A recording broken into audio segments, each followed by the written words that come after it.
Ok, chào anh em. Thì bây giờ mình sẽ inbox nhanh cái con này, Keychron V1.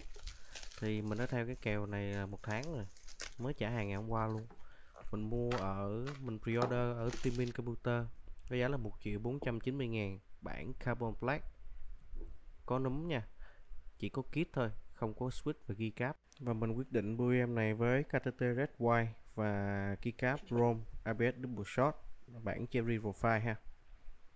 Thì ở trong cái hộp này á, anh em có thể thấy những cái cơ bản giống như là sách hướng dẫn sử dụng, mấy cái tờ giấy hướng dẫn nút FN nè, chỉnh led đồ, chuyển đổi chế độ giữa Win và Mac, rồi cách cắm switch nè, sách hướng dẫn sử dụng 2 ngôn ngữ nè, tiếng Anh và tiếng Trung Quốc.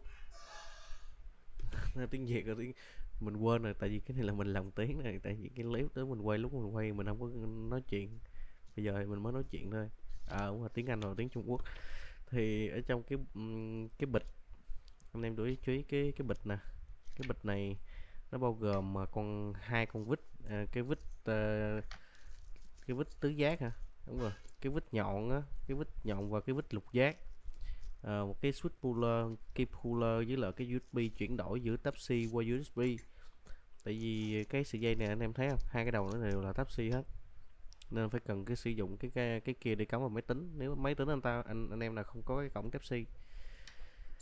Thì lúc mà cầm lên á, mình thấy rất là chắc chắn nha, nó bùi cứng lắm, nhưng mà lúc nhìn đầu nó nhìn chán thiệt.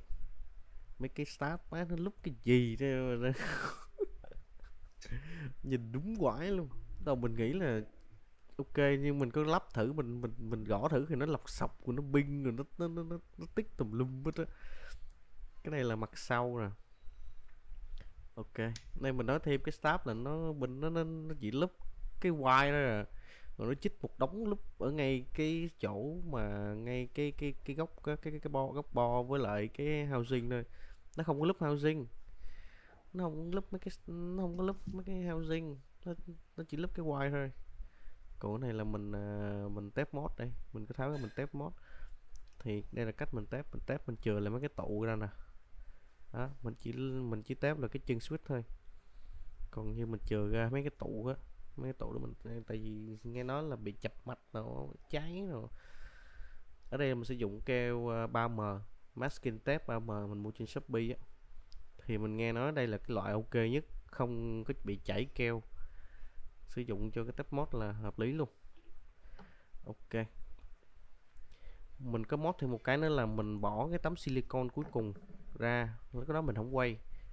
Thì mình bỏ cái tấm silicon ở dưới đấy cái cây ra, mình nhét cao su lưu hóa vào để cho cái âm thanh nó không có bị quá im á, tại cái silicon nó tiêu âm nhiều lắm. Nhét cái cao su vào cho rồi test mod rồi cho nó nảy, nó đẩy cái âm lên á, nghe nó rất là hay, nó nổ nổ rồi. Thì anh em nghe sao test thử nha.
Bất kỳ câu hỏi gì anh em có thể để dưới phần bình luận ha, mình sẽ trả lời hết.